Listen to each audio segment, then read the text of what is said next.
அல்லேலூயா. கர்த்தருக்கு காத்திருந்து கழுது கொண்ட நடந்து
செய்தியோட தலைப்பு renew your strength.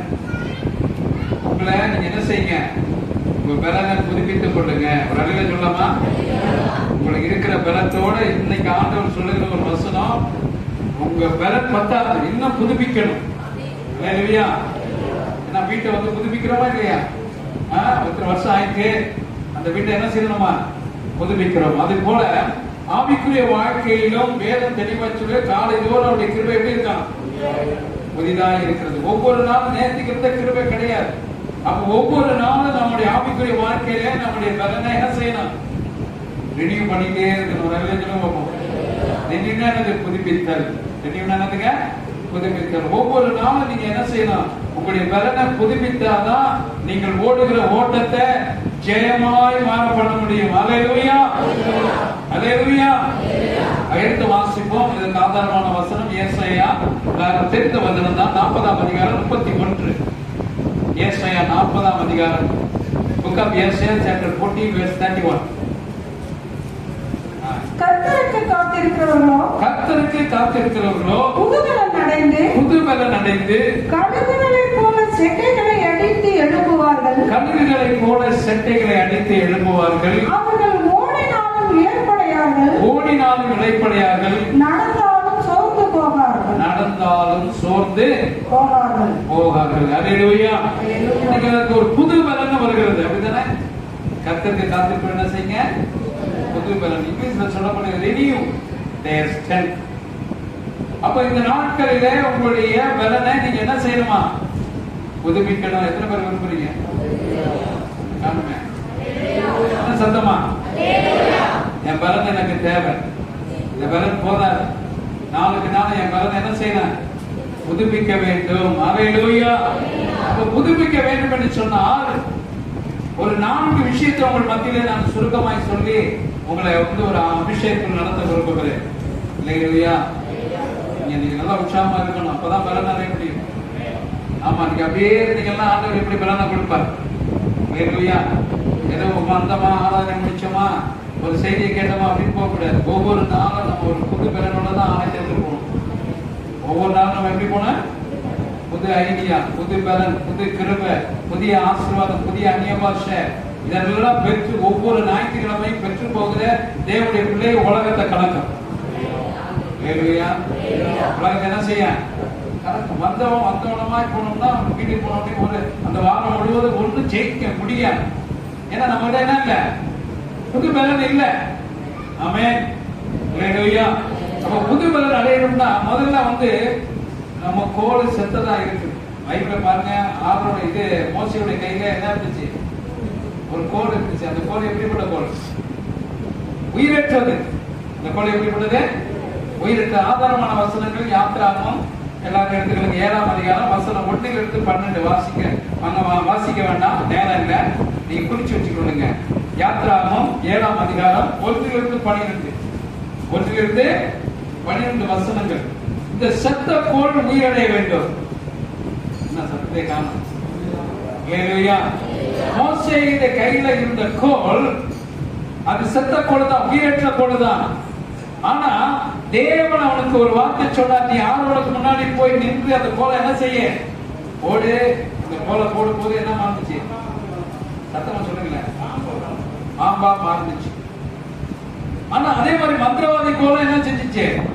இந்த கதை உங்களுக்கு தெரியும், அதுக்காக சுருக்கமா சொல்லி என்னுடைய பாயிண்ட் வியூக்கு வரணும்.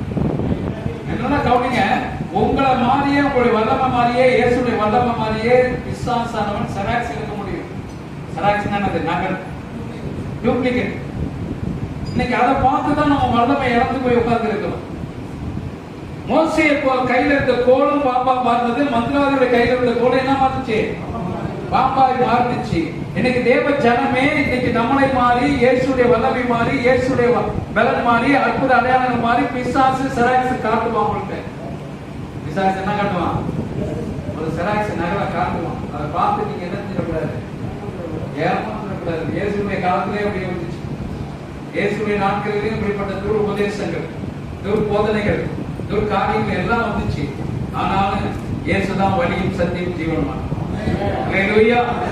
அப்ப நீங்கள் நானும் இந்த நாட்களிலே உயிரற்ற நம்முடைய பலனை, நமக்குள்ள ஒரு பலன் இருக்கு. அது எப்படி இருக்கு? உயிரற்றதா இருக்கிறது, ஜீவனற்றதா இருக்கிறது. இன்றைக்கு ஆவியானவர் சொல்லுகிறார், உன் கோலை போல மற்றவர்கள் உன்னை போல காரியங்கள் நடப்பித்தாலும் உனக்குள் இருக்கிற மரித்த இயேசு கிறிஸ்துவின் ஜீவன் அந்த தேசத்துக்கு வெளிப்படுத்தி ஆக வேண்டும். உங்களுக்குள்ள இயேசுடைய ஜீவனை நீங்க என்ன செய்யணும்? பார்வனுக்கு முன்னாடி வெளிப்படுத்தணும். இதுக்கு எத்தனை நகல் வந்தாலும் சரி, எத்தனை செராக்ஸ் வந்தாலும் சரி, அதை நீங்க என்ன செய்யக்கூடாது? கம்பேர் பண்ணக்கூடாது. உங்களுக்குள் பைபிள் வசனம் சொல்றது, உலகத்தில் இருப்பவனை காட்டிலும் உங்களில் இருந்த இயேசு பெரியவர். நீங்கள் நானும் ஐயோ அவனும் அவர் மாதிரியே செய்யறானே, நம்மள மாதிரியே நம்ம கடந்து வர்றான்னு சொல்லி நீங்க என்ன செய்யக்கூடாது? அந்த காரியத்தை கம்பேர் பண்ணக்கூடாது. நீங்க ஆண்டவர் சொல்ற புது பலனை வேணும்னா உங்களுக்குள்ள இயேசு உங்களுக்குள்ளதான் நீங்க பார்க்கணும். அடுத்தவங்களோட நீங்க என்ன செய்யக்கூடாது? உங்களுடைய ஆசிரியர் அவன் நல்லா இருக்கிறானே, இவங்க நல்லா இருக்கிறாங்களே, இவங்க அதை செய்யலையே, ஆனா மந்திரவாதி மாதிரி என்ன செய்யக்கூடாது? நம்ம கம்பேர் பண்ணக்கூடாது. உங்களுக்குள்ள ஒரு வல்லமை இருக்கு. அல்லேலூயா. உங்களுக்குள்ள ஒரு கிருபை இருக்கு, உங்களுக்குள்ள ஒரு மாட்சிமை இருக்கு, உங்களுக்குள்ள ஒரு விசுவாசம் இருக்கு, உங்களுக்குள்ள ஒரு என்ன இருக்கு? தேவனுடைய வார்த்தை இருக்கிறது. இந்த வார்த்தையை இன்றைக்கு மீண்டும் பலனடைய கர்த்தர் செய்ய போகிறார். அல்லேலூயா. உங்களுக்கு தெரியும், நான் காலையில ஒரு 4 நிமிஷம் 5 நிமிஷத்துக்குள்ள ஒரு ஜெபம் செய்து ஒரு பாட்டு பாடி ஒரு வசனம் சொல்லி ஜெபிக்கிறேன். தெரியுங்களா? கேட்குங்களா? கேட்குறீங்களா இல்லையா? பலன் உள்ளதா இருக்கா? அல்லேலூயா. அந்த பலனை என்ன செய்யணும்னா திரும்ப காலையில 8 மணிக்கு அந்த செய்தியை நானே கேட்பேன். அல்லேலூயா. அதை கேட்டோன்னு எனக்குள்ள ஒரு பலன் வரும். நான் தான் பாடுறேன், நான் தான் ஜெபிக்கிறேன், நான் தான் வசனம் சொல்றேன். ஆனா உங்களை மாதிரியே நான் திரும்ப என்ன செய்வேன்? காலையில 4:30 மணிக்கு எழுந்திரிச்சு ஜெபம் பண்ணி அதை போடுறத திரும்ப ரீவின்னு சொல்லி நான் என்ன செய்வேன்? காலையில 7:30 மணிக்கு 8 மணிக்கு அந்த வசனத்தை அந்த ஜெபத்தை நான் கேட்கும் போது எனக்குள்ள ஒரு பலன் வரும். அல்லேலூயா. நம்ம தான் ஜெபம் பண்ணணும்னு நான் நினைக்க மாட்டேன். அது மாதிரி நீங்கள் நானும் என்ன செய்யக்கூடாது? கம்பேர் பண்ணாதீங்க. உலகத்தை கம்பேர் பண்ணாம உங்களுக்குள்ள இருக்கிற அந்த ஜீவனை வெளிப்படுத்துங்க. கர்த்தருக்கு ஒரு புதிய ஜீவனை கொடுக்க விரும்புகிறார். அல்லேலூயா. உங்களுக்கு இருக்கிறது போதும். எத்தனை பேர் விசுவாசிக்கிறீங்க? இருக்கிறது போதும். விசுவாச பிள்ளைகள் என்ன செய்யணும்? இருக்கிறதுன்னு போதும் நினைச்சாலே ஒரு புது பலன். அல்லேலூயா. இருக்கிறது போதும் நினைங்க. உலகத்துல இப்ப இருக்கிறத பாதுகாத்தாலே பெரிய விஷயம். இருக்கிற ஃபெய்த், இருக்கிற விசுவாசம், இருக்கிற நல்லது, பரிசுத்தம், இருக்கிற இதெல்லாம் வந்து நீங்க என்ன செய்யணும்? பாதுகாக்கணும். நல்ல சொல்லி பார்ப்போம். ஹalleluya. அப்ப உயிரற்ற கோல் என்ன செய்யுது? ஒரு உயிர் வந்து அது எல்லாருடைய பாம்பை என்ன செஞ்சுச்சு? கோலைய விழுங்கிருச்சு. திரும்ப பார்த்தா அந்த கோல் எப்பவும் போலதான் இருக்கும். நல்ல சொல்லி பார்ப்போம். அப்போ ரினியூ பண்ணணும் அப்படின்னா நீங்க நானும் சும்மா வேற விதத்துல கற்பனை பண்ணக்கூடாது. நீங்க எப்பவும் போலதான் இருக்கணும். நல்ல சொல்லி பார்ப்போம். மோசே கையில அதே கோல்தான். ஆனா எல்லா கோலையும் முடிக்கிட்ட பெருசாக மேட்டுமையாக, ஆனால் அதற்குள்ள இருந்த ஜீவன் எல்லாவற்றையும் ஜெயிக்கிறதா காரணம். அல்லேலூயா. அப்ப நீங்களும் நானும் இந்த நாட்கள்ல உடம்ப நான் வந்து ரினியூ பண்றேன்னு சொல்லிட்டு 10 கிலோ இருக்கிறத 5 கிலோ மாற்றுறது அது நீங்க புது பலன் கிடையாது. அல்லேலூயா. உடம்பு எடைய போடக்கூடாது. எனக்குள் இருக்கிற விசுவாசம், எனக்குள் இருக்கிற வேத வாக்கியங்களுடைய மகிமை, எனக்குள்ள இருக்கிற ஜெபாவிய, எனக்குள்ள இருக்கிற அபிஷேகத்தை, எனக்குள்ள இருக்கிற எனது தேவனுடைய நற்கிரியைகளை, எனக்குள் கொடுக்கப்பட்ட பரிசுத்த ஆவியுடைய நற்கிரியைகளை நான் நாளுக்கு நாள் அதை என்ன செய்யணும்? வர்த்திக்க பண்ணிக்கொண்டே இருக்கணும். அல்லேலூயா. அல்லேலூயா. அதுதான் ஆண்டவர் எதிர்பார்க்கிறார். நீங்கள் புது பலன் அடையணும்னால் உங்களுக்குள் இருக்கிறத என்ன செய்யுங்க? மற்றவங்களை கம்பேர் பண்ணாதபடி, எது நடந்தாலும் ஏற்கபடி நீங்க நாளுக்கு நாள் விருத்தி அடைய வேண்டும். அதான் சொல்லுவேன் அடிக்கடி, வழி என்னை செபிக்க வைத்தது. என்னதுங்க வழி? என்னது? பெயின். எனக்கு வந்த எல்லா நெருக்கடிகளும் பார்க்கும்போது என்னை செபிக்க வைத்தது. அந்த ஜெபம் என்னை என்ன செஞ்சுட்டான்? வலிமையாக்கினது. அந்த ஜெபம் என்னை எப்படி ஆக்கிச்சான்? வலிமையா. உங்களுக்கு அந்த வலி வரும்போது செபிக்க, அந்த ஜெபம் நீங்க சொல்லிட்டே பண்ணும்போது அது உங்களை ஒரு நாளைக்கு எப்படி மாற்றுமா? அந்த ஜெபம் உங்களை வலிமை உள்ள மனுஷனாக மாற்றும், ஒரு புதிய பலனுள்ள மனுஷனாக மாற்றும். அல்லேலூயா. அதனாலதான் நம்ம அடிக்கடி நான் சொல்லுவேன், உலகத்தில் இருப்பவனை காட்டிலும் எனக்குள் இருக்கிற இயேசு பெரியவர்.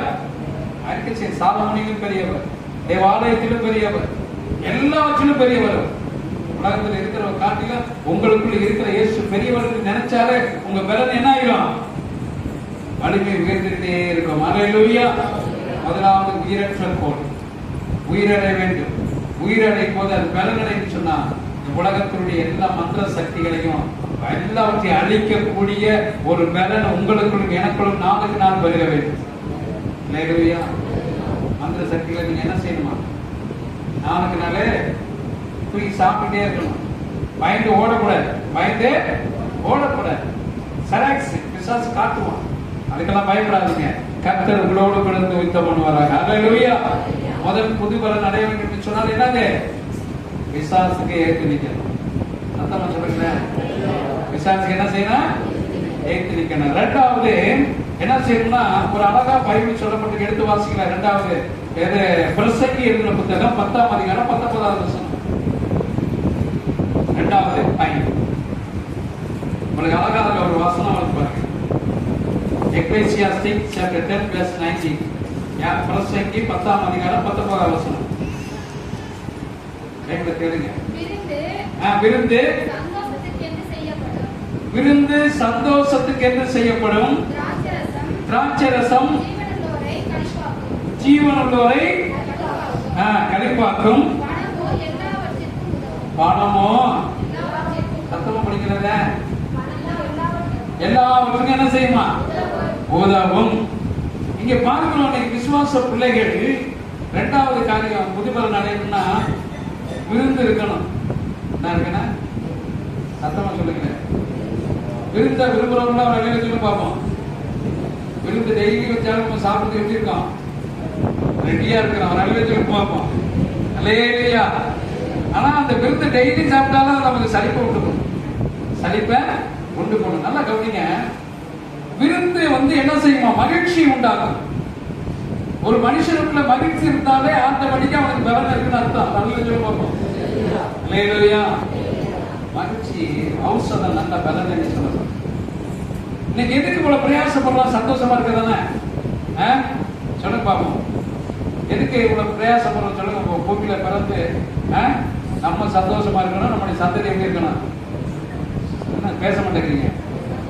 நம்முடைய சந்ததி எப்படி இருக்கணும்? சந்தோஷமா இருக்கணும். அல்லேலூயா. நம்மளும் சந்தோஷமா இருக்கணும், நம்முடைய சந்ததிகள் எப்படி இருக்கணும்? சந்தோஷமா இருக்கணும். அதுக்கு என்ன வேணும்? விருந்து. பைபிள் என்ன சொல்லப்பட்டிருக்கு? வீட்டு வாசிங்க சத்தமா. விருந்து எதுக்கென்று செய்யப்படுமா? சந்தோஷத்துக்கு என்றுதான் விருந்து செய்யப்படும். சாலமோன் ஞானி மிக நேர்த்தியாக சொல்லுகிறான், நீங்க டெய்லியும் சந்தோஷமா இருக்கணும்னா 4 பேருக்காக சாப்பாடு கொடுக்கணும். என்னங்க சந்தோஷம்? சத்தத்தை காணும். அல்லேலூயா, அல்லேலூயா.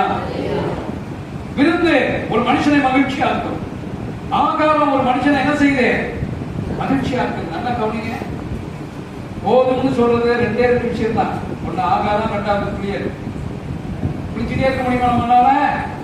நல்லா சவுண்ட் பார்த்து ஒரு வீட்டுக்கு காலைக்கு சொன்னா 1,00,000 ரூபாய் செலவு பண்ணி அந்த பாத்திரம் எல்லாம் செஞ்சிருக்காங்க, நல்லா இருக்கு பாக்குறதுக்கு, ஆனா நீ குளிக்க முடியாதான்னு வேற யாருன்னா பார்த்து கொடுக்கலாம். ஆனா அது என்ன செய்ய முடியாது?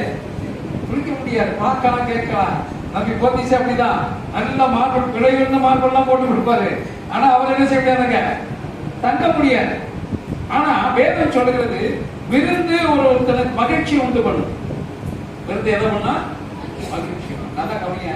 மத்தவங்களை நீ சந்தோஷப்படுத்தினா உங்களுக்கு தானா புதுபலம் கிடைக்கும். பைபிள் அதான் நமக்கு சொல்லி கொடுக்குது. பைபிள் என்ன சொல்லி நிறைய அதுக்கு உதாரணங்கள் நமக்கு சொல்லுது. உங்களுடைய பலன் அதிகரிக்க வேணும்னு சொன்னா நீங்க மற்றவங்களுக்கு ஆகாரம் கொடுக்கறதுல நீங்கள் என்ன செய்யணும்? கவனம் செலுத்திக்கிட்டே இருக்கணும். ஏன் நம்ம சபையில வாரந்தோறும் சாப்பாடு கொடுக்குறோம் சொல்லுங்க. எதுக்கு கொடுக்குறோம்? ஒரு நீங்க ஆகாரத்தையும் இந்த பைபிள் வசனத்தையும் கேட்கணும். போகும்போது உங்க சரீரம் என்ன செய்யக்கூடாது? சோர்ந்து போகக்கூடாது. ஏசு சொன்னார்ல மலைப்பிரசங்கத்துல, அந்த அடிப்படை தான் நம்ம வாரந்தோறும் என்ன செய்யணும்?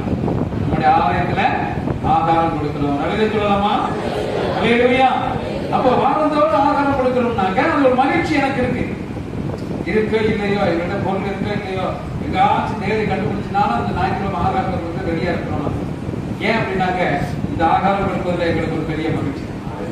அல்லேலூயா. நான் பெருமைக்காக செய்யறத அந்த தேவன் சொன்ன தரிசனத்துக்கு. ஏன்னு சொன்னா நான் கேன்சரா இருக்கும் போது என்னுடைய ஒரு டிராக் தண்ணி குடிக்கிறதுக்கு நான் 3 மணி நேரம் ஆச்சு எனக்கு. அப்போ எவ்வளவு கஷ்டப்பட்டுருக்கோம் பாருங்க. அன்றைக்கு எடுத்து தீர்மானம், சரி நம்ம அனைவருக்கு ஆகாரம் கொடுக்குறேன். மனைவி அன்னைக்கு சொன்னாங்க, இனிமேல் சாப்பாடு டெய்லி கொடுக்குறேன் யாருக்காச்சு.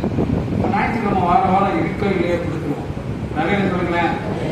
அப்ப நீங்கள் நான் பைபிள் சொல்லப்பட்டிருந்து விருந்து மகிழ்ச்சி உண்டு பண்ணும் என்று சொன்னால் நீங்கள் ஏன் மற்றவர்களை மகிழ்விக்க கூடாது? சொல்லுங்க. இதுக்கு ஒரு தீர்மானம் எடுங்க. ஒரு நாளைக்கு யாருக்காவது ஒரு வேளை சாப்பாடு, அந்த சாப்பாடு கொடுத்து பாருங்களேன். ஒரு சந்தோஷம், நமக்கு இட முடியாத சந்தோஷம். அந்த சந்தோஷம் வரும்போது நம்முடைய இதயத்தில் ஆண்டு பண்ணிக்க ஒரு பலனை எனக்கு பாருங்க. அல்லேலூயா, அல்லேலூயா. அந்த பலனை அடையணும் என்று சொன்னால் உங்க வீட்டிலையும் சபைகளிலையும் நாம் போற இடத்திலையும் விருந்தை உண்டு பண்ணுகிற பிள்ளைகளாக நாம் காணப்பட வேண்டும். அல்லேலூயா. விருந்து என்ன செய்யணும்? நான் சாப்பாடு கொடுக்கணும். விருந்துன்னா என்னது? வழக்கமான சாப்பாடு கிடையாது, விசேஷமான சாப்பாடு. அதுதான் விருந்து. இருக்கிற பழையதை மற்றவனும் கொடுத்துட்டு நான் விருந்து செஞ்சேன்னு சொல்லக்கூடாது. விருந்து என்று சொன்னால் நம்ம வீட்டுல இருக்கிறதை காட்டிலும் கொடுக்கிறவனுக்கு அது 2 ஆப்பாயிரம் போட்டு கொடுத்துருந்தாங்க. இல்லையா? நான் சொல்றது புரியுதுங்களா உங்களுக்கு? நம்ம வீட்டுல ஆண்கள் நம்ம ரசம் வச்சு சாப்பிட்டு இருப்போம். ஆனால் ஒரு சாப்பாடு கொடுக்கும் போது நான் சாப்பிட்டதை விட மேன்மையாய் கொடுக்கிறவன் தான் கர்த்தருடைய பிள்ளைகள். இல்லையா? புரியுதா நான் சொல்றது? அப்பதான் எனக்கு ஆண்டவர் பலனை கொடுப்பாரு. பரலோகத்திலிருந்து பார்ப்பாரு, என் பிள்ளை மனப்பூர்வமாய் செய்யறான், என் பிள்ளை எப்படி செய்யறான்? மனப்பூர்வமாய் செய்யறான். 2வது விஷயம் என்னதுங்க? விருந்து கொடுக்கணும். ஆகாரம் இல்லாதவனுக்கு நீங்க என்ன செய்யணும்? ஆகாரம் கொடுத்தா ஒரு பலனை ஆண்டவருக்கு கொடுத்துட்டே இருக்கும். எங்க இருந்து பொருளாதாரங்களுக்கு நம்ம யோசிக்காதீங்க. கொடுக்க இறக்கிற கேணி ஊரும். அதான் பழமொழி. இறக்கிற கேணி என்ன செய்யும்? ஊர்மா ஊராதா? ஊரும் நல்ல தண்ணியாவும் இருக்கும். ஒரு அளவு சொல்லலாமா? அல்லேலூயா. இல்ல என் கேணி என் தண்ணி நான் யாரும் கொடுக்க மாட்டேன்னா தண்ணி கெட்டு போயிடும், கேணி என்ன செய்யும்? கெட்டு போயிடும். அப்புறம் நீங்க என்ன செய்ய முடியாது? நீங்கள் உங்களுக்கு பயன் இல்லை, வேற யாருங்க பயன் இல்லை. அதனால இறக்கிற கிணறு ஊரும். இந்த செய்தியை கேட்கும் போது கிணறுனா என்னன்னு கேட்பாங்க பயவ. வீட்டுல போய் அதை சொல்லி கொடுத்துருங்க. அல்லேலூயா. ஏன்னா அது இப்ப எல்லாம் திருநெல்வேலியில டேப் பைப்பு அந்த இடத்துக்குலாம் வந்துருக்கு. ஆனா கிணறுனாக்க யாருக்குமே தெரியாது. அதனால அந்த கிணறுனா ஆதி நாட்கள்ல தண்ணிக்கு ஆபிரகாமுக்கு என்னது துறவு தோண்டினா கிணறு தோண்டினா தண்ணி கிடைக்குன்னு பாக்குறோம். அப்ப அப்ப கர்த்தருடைய பிள்ளைகளை இரண்டாவது பாயிண்ட் என்னதுங்க? விருந்து. நான் சாப்பிடுவதை விட மற்றவனை பார்த்து நேசித்து அவனுக்கு அதிகமாய் என்னை விட அதிகமாய் கொடுக்கணும்னு என்னைக்கு என் உள்ளத்துல வருதோ அப்பொழுதே தேவனுடைய பலன் எனக்கு அதிகமாய் இருக்கும். அல்லேலூயா. சரி, மூன்றாவது ஆதியாகமம் 20:7 வாசிங்க. வேகமாக முடிக்கும். மூன்றாவது ஆதியாகமம் 20:7. ஆதியாகமம் எழுதின புத்தகம் 20ஆம் அதிகாரம் 7வது வசனம். அந்த மனுஷனுடைய மனைவியை அவனிடத்தில் அனுப்பிவிடு. அவன் ஒரு தீர்க்கதரிசி, நீ பிழைக்கும்படிக்கு அவன் உனக்காக என்ன செய்வான்? மூன்றாவது காரியம், நீங்கள் நானும் மற்றவர்களுக்காக செபிக்கிற ஒரு தேவ பிள்ளையா இருக்கும்னு சொன்னால் அந்த தினமும் தேவன் நமக்கு பலனை கொடுக்கிறார். அல்லேலூயா. ஆபிரகாம் தீர்க்கதரிசி கிடையாது. ஆனா தேவன் அவனை பார்த்து என்ன சொல்றாரு? அவன் ஒரு தீர்க்கதரிசி, உனக்காக வேண்டுதல் செய்வான், நீ பிழைப்பாய். மற்றவன் பொருளை அபகரிக்க கூடாது. இந்த என்ன செய்யறான்? அபிமெலேக்கு என்ன செய்யறான்? ஆபிரகாம் ஒரே ஒரு பொய் சொல்ற. அந்த பிழைப்பு தேடி அந்த ஊருக்கு போகும்போது அந்த வழியில அங்கிருந்து அபிமெலேக்கு ராஜாக்களை பார்க்கும் ஊர் ஜனங்களை பார்க்கும் போது, என் மனைவி என்று சொன்னால் என்னை கொன்று விடுவார்கள். அந்த நாட்கள் அப்படி இருந்துச்சு. ஒரு மனைவி அடையணும்னா கணவரை கொண்டுட்டு அவன் மனைவி தீட்டு போயிருவான் ராஜாக்கள். அப்படிப்பட்ட நாட்களிலே ஆபிரகாம் ஒரு ஞானமான ஒரு பொய் சொல்றாரு, என்னுடைய சகோதரி என்று சொல்லுகிறார். அப்ப சகோதரி சொன்ன அபிமெலேக்கு என்ன செய்யறான்? அரண்மனைக்கு அழைச்சிட்டு போறான். அழைச்சிட்டு போனோடனே ஆபிரகாம் செபிக்கிறார், கர்த்தாவே இப்ப எப்படி இருக்கும்? உங்களுக்கு பலனா இருப்பீங்களா? எப்படி இருப்பீங்க சொல்லுங்க. பலனற்று போய் அவன் தேவனை மாத்திரம் நோக்கி பார்க்கிறான். எனக்கு உண்டானவற்றை நான் இழக்க போகிறேன், எனக்கு உண்டான என்னுடைய எலும்பை நான் இழக்க போகிறேன். எவ்வளவு மனசு வேதனைப்பட்டு அவன் செபிக்கிறான்.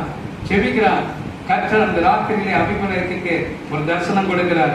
டேய், நீ நினைக்கலாம் சொப்பனத்துல ஆண்டவர் இப்படியெல்லாம் மறந்துவாரா? ஆண்டவர் நினைச்சா எந்த வழியிலையும் ஒரு மனுஷனை சந்திப்பார். அல்லேலூயா, அல்லேலூயா. இயேசு அப்படிதான் அநேகரை சந்திச்சிருக்கிறார். அப்ப என்ன செய்யறாரு? சொப்பனத்துல பேசுகிறார் அபிமெலேக்கிட்ட. என்ன பேசுறார்? ஆபிரகாம் ஒரு தீர்க்கதரிசி, அவனுடைய சகோதரி அல்ல, அவனுடைய மனைவி. எங்க வெளிப்படுத்துறார் பாருங்க. அல்லேலூயா. ஆண்டவர் சில நேரங்களில அவர் பேசுற விதங்கள் அற்புதமாயிடும். ஆபிரகாம் பலனற்று போயிருக்கிறான், அப்படியே பலன் குன்றி போயிருக்கிறான். நம்முடைய மனைவி இருந்த மனைவியை அரண்மனையில் இருக்க என்ன நடக்குமோ என்று சொல்லி வேதம் அதுதான் சொல்லுகிறது. எனக்கு உண்டானவற்றை தேவன் என்னை பாதுகாப்பார். எனக்குன்னு ஆண்டவர் முன்குறிச்சாருன்னா அவன் அரசனா எடுத்துட்டு போனாலும் சரி, அவனை எந்த ஒருத்த எடுத்துட்டு போனாலும் சரி, என் தேவன் எனக்கு உண்டானவற்றை பத்திரமாய் கொண்டு வந்து சேர்ப்பான். எத்தனை பேர் விசுவாசிக்கிறீங்க? அதுக்குதான் விசுவாசம் உள்ள ஜெபம். ஆபிரகாம் பரிந்து பேசுகிற ஜெபம் பண்ணுகிறது. மக்கள் அழியக்கூடாதுன்னு சொல்லி செபிக்கிறவன், பட்டணம் அழிந்து போகக்கூடாதுன்னு செபிக்கிறவன். இன்னைக்கு எத்தனை பேர் நம்ம ஊருக்காக ஜெபம் பண்ணிட்டு இருக்கோம்? நம்ம இருக்கிற தெருவுகளுக்காக எத்தனை பேர் ஜெபம் பண்ணிட்டு இருக்கோம்? நம்ம இருக்கிற பட்டணத்துக்காக நம்ம எத்தனை பேர் ஜெபம் பண்ணிட்டு? டெய்லி அப்படி ஜெபிக்கிறீங்களா? ஜெபம் பண்ணுங்க. ஆபிரகாம் பரிந்து பேசினான், என் ஜனங்களை அழிந்து போக கூடாது, ஒரு நீதிமான் இருந்து அழிய கூடாதுன்னு சொல்லி பரிந்து பேசுகிற ஜெபம். இன்னைக்கு உங்களுக்கு எனக்கு புது பலன் வேண்டும் சொன்னால் மற்றவர்களுக்காக, பட்டணங்களுக்காக, அழிந்து போற ஆத்துமாக்களுக்காக நீங்கள் நானும் பரிந்து பேசாவிட்டால் இன்னைக்கு நமக்கு பலன் கிடைக்கும். அல்லேலூயா. இருக்கிற பலன் உங்களை விட்டு போயிடும். ஆமே. அதான் வேதம் சொல்லுகிறது, தேவனுடைய ராஜ்யத்துக்காக விதைத்தவன் ஒருவனை இழந்து போனதே கிடையாது. ஆண்டவருக்காக விதைக்க கற்றுக்கொள்ளணும், ஆண்டவருக்காக செபிக்க கற்றுக்கொள்ளணும். அழிந்து போற ஆத்துமாக்களுக்காக, தேவனுடைய ராஜ்யத்துக்காக எண்ணத்தை இழந்து இருக்கிறோம். தன் மனைவியை இழக்கிறான். ஆண்டவர் அங்கே சொப்பனத்துல பேசுகிறார். சொப்பனத்துல பேசுறது உண்மை. சில நேரங்களில் ஆண்டவர் பேசுறதே உண்மை. அவன் ஒரு ஆண்டவரை அறியாதவன் அவன்கிட்ட பேசுறார். நீ பத்திரமாய் அனுப்பிவிட்டு சொல்லு.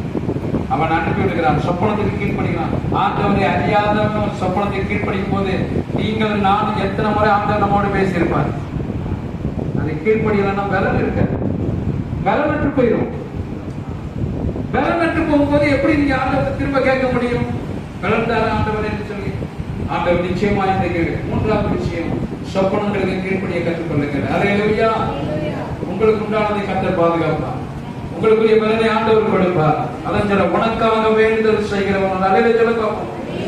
மற்றவர்களுக்காக பரிந்து பேசுகிற ஒரு ஜெப வாழ்க்கை உங்களுக்கு எனக்கு இருக்கும் என்று சொன்னார் நிச்சயம் கர்த்தர் உங்களுக்கு ஒவ்வொரு நாளும் புது பலனை கொடுப்பார். அல்லேலூயா. கடைசியாக வாசித்து முடிப்போம். யாக்கோபு 3ஆம் அதிகாரம் 14-15 வாசிப்போம். கடைசியாக வாசித்து முடிப்போம். யாக்கோபு 3ஆம் அதிகாரம் 14-15. Book of James chapter 3 verse 14 and 15. உங்கள் இருதயத்திலே கசப்பான வைராக்கியத்தையும் விரோதத்தையும் வைத்தீர்களானால் நீங்கள் பெருமை பாராட்டாதீர்கள். நீங்கள் என்ன செய்யக்கூடாது? பெருமை பாராட்டாதீர்கள். 14ஆம் வசனம் மீண்டும் வாசிங்க. உங்கள் இருதயத்திலே, நல்லா கவனிங்க, என் பலன் இல்லாத காரணம் என் இருதயத்துல என்ன இருக்கு? கசப்பான வைராக்கியத்தை விரோதத்தை என் இதயத்திலே வைத்தீர்களானா. இன்னைக்கு ஏன் நமக்கு டெய்லி பலன் கிடைக்கல? எழுந்து யுத்தம் பண்ண முடியல பிசாசோட? ஏன் உலகத்தின் அதிபதியோட ஆண்டவர் சொல்லுவார், இதோ உலகத்தின் அதிபதி என்னை நோக்கி வருகிறான், அவனுக்குரியது என்னிடத்துல ஒன்றோ இல்லை. அப்படித்தானே? ஒருத்தர் நம்ம கிட்ட குற்றப்படுத்த வந்தானா அவனுக்குரிய காரியம் நம்ம கிட்ட இல்லைன்னா அவன் பாட்டு போயிட்டு இருப்பான். இன்னைக்கு நம்முடைய பலன் குறிக்கப்படுறது காரணம் என் இருதயத்துல என்ன இருக்கு? சத்தமா சொல்லுங்களேன். வேற ஒண்ணு ஆண்டவர் சொல்லல. என்ன இருக்கா? அது வைராக்கியத்துல என்ன இருக்கா? எப்படிப்பட்ட வைராக்கியம் இருக்கு பாருங்க. வைராக்கியம் வேற, அதுல என்ன இருக்கு? கசப்பான வைராக்கியமும் விரோதத்தையும் வைத்தீர்களானால் நீங்கள் பெருமை பாராட்டுகிறீர்கள். நான் விசுவாசின்னு பெருமையா சொல்லாதீங்க. நான் ஊழியக்காரன்னு சொல்லி பெருமையா சொல்லாத. நான் உபவாசம் போட்டு ஜெபிக்கிறவன்னு சொல்லாத. நான் டெய்லி பைபிள் படிக்கிறேன்னு சொல்லாத. நான் வாரத்தோடு 52 வாரம் ஆலயத்துக்கு வரலன்னு பெருமை பாராட்டாத. ஆண்டவர் சொல்றேன், தெளிவா சொல்றேன். நான் தசமா கொடுக்கணும்னு பாராட்டாத. நான் ஊழியத்தை தாங்கன்னு சொல்லி பெருமை பாராட்டாத. உனக்குள்ள இருக்கிற பலனை நீ நாளுக்கு நாள் குறைத்துக் கொண்டு இருக்கிறாய். இதெல்லாம் செஞ்சா ஆண்டவர் எனக்கு வரலாம் நினைக்காதீங்க. என் இருதயத்திலே கசப்பான வைராக்கியம், இது நம்முடைய செபத்தை வீணடிச்சு உங்களுடைய பலனை நாளுக்கு நாள் பலனை குன்றி போக வைக்கும். யாக்கோபு மிக தெளிவாய் சொல்லுகிறார், கசப்பு உங்க ஞானத்தை அழிக்கும் என்று சொல்ல, உங்களுடைய அறிவை அழித்து போடும். கசப்பு என்ன செய்யுமா? நமக்கு இருக்கிற புத்திய அழிச்சு போட்டுருவோம். புத்திய எதையும் செய்யக்கூடாது, ஞானமா எதையும் செய்யக்கூடாது. கசப்பு வைராக்கியம் இருக்க இருக்க இருக்க நீங்கள் நானும் தேவ பிள்ளைக்குரிய தகுதியை இழந்து விடுகிறோம். ஆண்டவர் சொல்கிறார், நீ என் பிள்ளை இல்லை. ஏசுனார், அவ்வளவு பேர் அடிச்சாங்க, பண்ணாங்க, கொண்டாங்க, உங்களுக்கு தெரியும் எல்லாம். ஆனாலும் அந்த கல்வாரி சிலுவை சொன்னார், என்ன சொன்னாரு? நீ எனக்கு என்னோட நீ பந்தேசில் இருப்பார். பிதாவே இவர்களை மன்னியும் என்று சொன்னார். நீ எனக்காக அழ வேண்டாம், எருசலேமுக்காக அடங்கள் என்று சொன்னாரு. இதோ உன் தாய் என்று சொன்னாரே, அவ்வளவு பாடுகளை பெற்ற தேவன் ஏன் நமக்காக பரிந்து பேசுகிறார்? அவர் நினைச்சா கசப்பா இருந்திருக்கலாமே நம்ம மேல, இஸ்ரவேல் ஜனத்துக்கு மேல. ஆனால் சொன்னாரு, இஸ்ரவேலே மனம் திரும்ப, இஸ்ரவேலே மனம் திரும்ப. இன்னைக்கு நீங்கள் நானும் திருவிழா எடுக்கிறோம், ஐக்கியப்படுறோம். இன்னும் நமக்குள்ள இருக்கிற அந்த ஒரு கசப்பான வைராக்கியம் இன்னைக்கு யார் மேலாவது இருக்குன்னு சொன்னார். உங்களுடைய உறவினருக்கு மேல, ஏன் சொல்ல போனா என் மேல கூட சில சமயம் இருக்கலாம். ஊழியக்காரர் மேல, விசுவாசிகளுக்கு நிறைய இடத்துல வைராக்கியம் இருக்கு, கசப்பான வைராக்கியம். நீ எங்க எல்லாம் போய் பாருங்க, விசுவாசிகிட்ட உங்களுக்கு எது யாருன்னு கேட்டா எங்க பார்த்து தான் பாருங்க. நீங்க அப்படி சொல்லல, இது வரைக்கும் என் காலுக்கு வரல. கத்திருக்கு சோத்திரம். நல்ல பிள்ளைங்க நீங்க, நான் கத்திருக்கு சோத்திரம். ஏன் அதை சொல்றேன்னா, சில நேரங்கள்ல கணவன் மனைவி மேல வைராக்கியம் கசப்பு வெளியில காட்ட முடியாது, ஆனா உள்ளுக்குள்ள இருந்துட்டே இருக்கலாம். அப்படி இருந்துச்சுன்னா அந்த பலன் உங்களுக்குள்ள செபிக்கிற பலன் இருக்காது, உங்களுக்குள்ள வேதத்தினுடைய புரிதல் இருக்காது. அன்னைக்கு ஆண்டவர் எச்சரிக்கிறவர் இருக்காது. உன் பலனை புதுப்பித்துக் கொள். இங்கிலீஷ் அழகா சொல்லுங்க, renew your strength. அல்லேலூயா. இன்னைக்கு மீண்டும் ஒரு விசை ஆண்டவருடைய அபிஷேகம் உங்க மேல இறங்க ஆண்டவருக்கு வாய்ப்பை கொடுக்கிறார். அல்லேலூயா. அதுக்கு 3-4 விஷயம் சொன்னேன். முதலாவது என்னது? உயிரற்ற கோல். நீங்கள் நான் இருந்தாலும் தேவ சமூகத்தில் வரும்போது ஜீவனுள்ளதாய் மாறுகிறது. அந்த ஜீவனை கொண்டு பிசாசை ஏற்று நில்லுங்கள். அல்லேலூயா.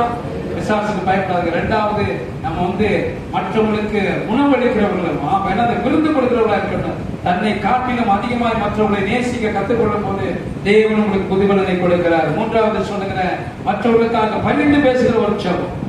அப்படி செய்யும் போது உங்களுக்கு உண்டான பொருளை தேவன் பாதுகாக்கிறதாய் காணப்படுகிறது.